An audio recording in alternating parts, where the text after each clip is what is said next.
Tidak lama sesudah itu Yesus berjalan berkeliling dari kota ke kota dan dari desa ke desa memberitakan Injil Kerajaan Allah. Kedua-belas muridnya bersama-sama dengan dia dan juga beberapa orang perempuan yang telah disembuhkan dari roh-roh jahat atau berbagai penyakit, yaitu Maria yang disebut Magdalena yang telah dibebaskan dari 7 roh jahat, Yohana istri Kuza, bendahara Herodes, Susana, dan banyak perempuan lain. Perempuan-perempuan ini melayani rombongan itu dengan kekayaan mereka. Ketika orang banyak berbondong-bondong datang, yaitu orang-orang yang dari kota ke kota menggabungkan diri pada Yesus, berkatalah ia dalam suatu perumpamaan. Adalah seorang penabur keluar untuk menaburkan benihnya. Pada waktu ia menabur, sebagian benih itu jatuh di pinggir jalan, lalu diinjak orang dan burung-burung di udara memakannya sampai habis. Sebagian jatuh di tanah yang berbatu-batu, dan setelah tumbuh, ia menjadi kering karena tidak mendapat air. Sebagian lagi jatuh di tengah semak duri, dan semak itu tumbuh bersama-sama dan menghimpitnya sampai mati. Dan sebagian jatuh di tanah yang baik, dan setelah tumbuh, berbuah 100 kali lipat.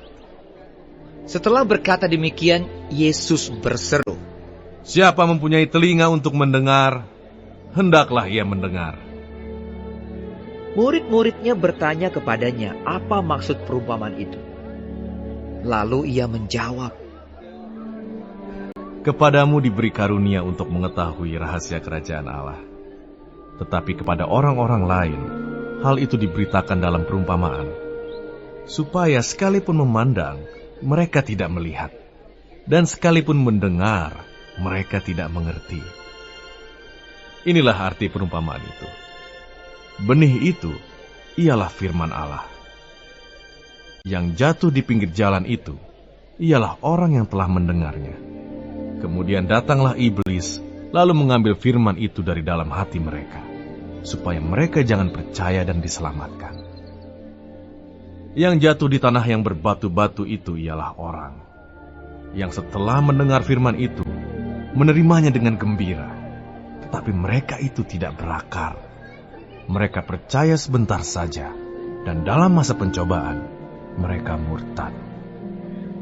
Yang jatuh dalam semak duri ialah orang yang telah mendengar firman itu, dan dalam pertumbuhan selanjutnya, mereka terhimpit oleh kekhawatiran dan kekayaan dan kenikmatan hidup, sehingga mereka tidak menghasilkan buah yang matang. Yang jatuh di tanah yang baik itu ialah orang yang setelah mendengar firman itu, menyimpannya dalam hati yang baik dan mengeluarkan buah dalam ketekunan. Tidak ada orang yang menyalakan pelita, lalu menutupinya dengan tempayan, atau menempatkannya di bawah tempat tidur. Tetapi ia menempatkannya di atas kaki Dian, supaya semua orang yang masuk ke dalam rumah dapat melihat cahayanya. Sebab tidak ada sesuatu yang tersembunyi yang tidak akan dinyatakan, dan tidak ada sesuatu yang rahasia yang tidak akan diketahui dan diumumkan. Karena itu, perhatikanlah cara kamu mendengar. Karena siapa yang mempunyai, kepadanya akan diberi. Tetapi siapa yang tidak mempunyai, daripadanya akan diambil juga apa yang ia anggap ada padanya. Ibu dan saudara-saudara Yesus datang kepadanya, tetapi mereka tidak dapat mencapai dia karena orang banyak. Orang memberitahukan kepadanya, Ibumu dan saudara-saudaramu ada di luar dan ingin bertemu dengan engkau. Tetapi ia menjawab mereka, Ibuku dan saudara-saudaraku ialah mereka yang mendengarkan firman Allah dan melakukannya. Pada suatu hari Yesus naik ke dalam perahu bersama-sama dengan murid-muridnya, dan ia berkata kepada mereka, Marilah kita bertolak ke seberang danau. Lalu bertolaklah mereka. Dan ketika mereka sedang berlayar, Yesus tertidur. Sekonyong-konyong turunlah taufan ke danau sehingga perahu itu kemasukan air dan mereka berada dalam bahaya. Maka datanglah murid-muridnya membangunkan dia. Kata, Guru, binasa. Ia pun bangun, lalu menghardik angin dan air yang mengamuk itu. Dan angin dan air itu pun reda, dan danau itu menjadi teduh. Lalu katanya kepada mereka, Di manakah kepercayaan? maka takutlah mereka dan heran. Lalu berkata seorang kepada yang lain, Siapa gerangan orang ini, sehingga ia memberi perintah kepada angin dan air, dan mereka taat kepadanya? Lalu mendaratlah Yesus dan murid-muridnya di tanah orang Gerasa yang terletak di seberang Galilea. Setelah Yesus naik ke darat, datanglah seorang laki-laki dari kota itu menemui dia. Orang itu dirasuki oleh setan-setan dan sudah lama ia tidak berpakaian dan tidak tinggal dalam rumah, tetapi dalam pekuburan. Ketika ia melihat Yesus, ia berteriak lalu tersungkur di hadapannya dan berkata dengan suara keras, Apa urusanmu dengan aku? Hai Yesus, Anak Allah yang Maha Tinggi, aku memohon kepadamu supaya Engkau jangan menyiksa aku. Ia berkata demikian sebab Yesus memerintahkan roh jahat itu keluar dari orang itu. Karena sering roh itu menyeret-nyeret dia, maka untuk menjaganya, ia dirantai dan dibelenggu, tetapi ia memutuskan segala pengikat itu dan ia dihalau oleh setan itu ke tempat-tempat yang sunyi. Dan Yesus bertanya kepadanya, Siapakah namamu? Jawabnya, karena ia kerasukan banyak setan. Lalu setan-setan itu memohon kepada Yesus supaya ia jangan memerintahkan mereka masuk ke dalam jurang maut. Adalah di sana sejumlah besar babi sedang mencari makan di lereng gunung. Lalu setan-setan itu meminta kepada Yesus supaya ia memperkenankan mereka memasuki babi-babi itu. Yesus mengabulkan permintaan mereka. Lalu keluarlah setan-setan itu dari orang itu dan memasuki babi-babi itu. Kawanan babi itu terjun dari tepi jurang ke dalam danau lalu mati lemas. Setelah penjaga-penjaga babi itu melihat apa yang telah terjadi, mereka lari lalu menceritakan hal itu di kota dan di kampung-kampung sekitarnya. Dan keluarlah orang-orang untuk melihat apa yang telah terjadi. Mereka datang kepada Yesus dan mereka menjumpai orang yang telah ditinggalkan setan-setan itu duduk di kaki Yesus.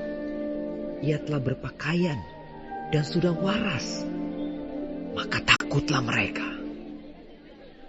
Orang-orang yang telah melihat sendiri hal itu memberitahukan kepada mereka bagaimana orang yang dirasuk setan itu telah diselamatkan. Lalu seluruh penduduk daerah Gerasa meminta kepada Yesus supaya ia meninggalkan mereka, sebab mereka sangat ketakutan. Maka naiklah ia ke dalam perahu lalu berlayar kembali. Dan orang yang telah ditinggalkan setan-setan itu meminta supaya ia diperkenankan menyertainya. Tetapi Yesus menyuruh dia pergi, katanya, Pulanglah ke rumahmu, dan ceritakanlah segala sesuatu yang telah diperbuat Allah atasmu. Orang itu pun pergi mengelilingi seluruh kota dan memberitahukan segala apa yang telah diperbuat Yesus atas dirinya. Ketika Yesus kembali, orang banyak menyambut dia sebab mereka semua menanti-nantikan dia. Maka datanglah seorang yang bernama Yairus. Ia adalah kepala rumah ibadat. Sambil tersungkur di depan kaki Yesus, ia memohon kepadanya supaya Yesus datang ke rumahnya. Karena anaknya perempuan yang satu-satunya, yang berumur kira-kira 12 tahun, hampir mati. Dalam perjalanan ke situ, Yesus didesak-desak orang banyak. Adalah seorang perempuan yang sudah 12 tahun menderita pendarahan dan yang tidak berhasil disembuhkan oleh siapapun. Ia maju mendekati Yesus dari belakang, dan menjamah jumbai jubahnya, dan seketika itu juga berhentilah pendarahannya. Lalu kata Yesus, Siapa yang menjamah aku? dan karena tidak ada yang mengakuinya, berkatalah Petrus, Guru, orang banyak mengerumuni dan mendesak engkau. Tetapi Yesus berkata, Ada seorang yang menjamah aku, sebab aku merasa ada kuasa keluar dari diriku. ketika perempuan itu melihat bahwa perbuatannya itu ketahuan, ia datang dengan gemetar, tersungkur di depannya, dan menceritakan kepada orang banyak apa sebabnya ia menjamah dia, dan bahwa ia seketika itu juga menjadi sembuh. Maka katanya kepada perempuan itu, Hai anakku, imanmu telah menyelamatkan engkau. Pergilah dengan selamat. ketika Yesus masih berbicara, datanglah seorang dari keluarga kepala rumah ibadat itu dan berkata, Anakmu sudah mati. Jangan lagi engkau menyusah-nyusahkan guru. Tetapi Yesus mendengarnya dan berkata kepada Yairus, Jangan takut, percaya saja, dan anakmu akan selamat. Setibanya di rumah Yairus, Yesus tidak memperbolehkan seorang pun ikut masuk dengan dia, kecuali Petrus, Yohanes, dan Yakobus, dan ayah anak itu serta ibunya. Semua orang menangis dan meratapi anak itu. Akan tetapi Yesus berkata, Jangan menangis. Ia tidak mati, tetapi tidur. Mereka menertawakan dia karena mereka tahu bahwa anak itu telah mati. Lalu Yesus memegang tangan anak itu dan berseru, katanya, Hai anak, bangunlah. Maka kembalilah roh anak itu, dan seketika itu juga ia bangkit berdiri. Lalu Yesus menyuruh mereka memberi anak itu makan. Dan takjublah orang tua anak itu. Tetapi Yesus melarang mereka memberitahukan kepada siapapun juga apa yang terjadi itu.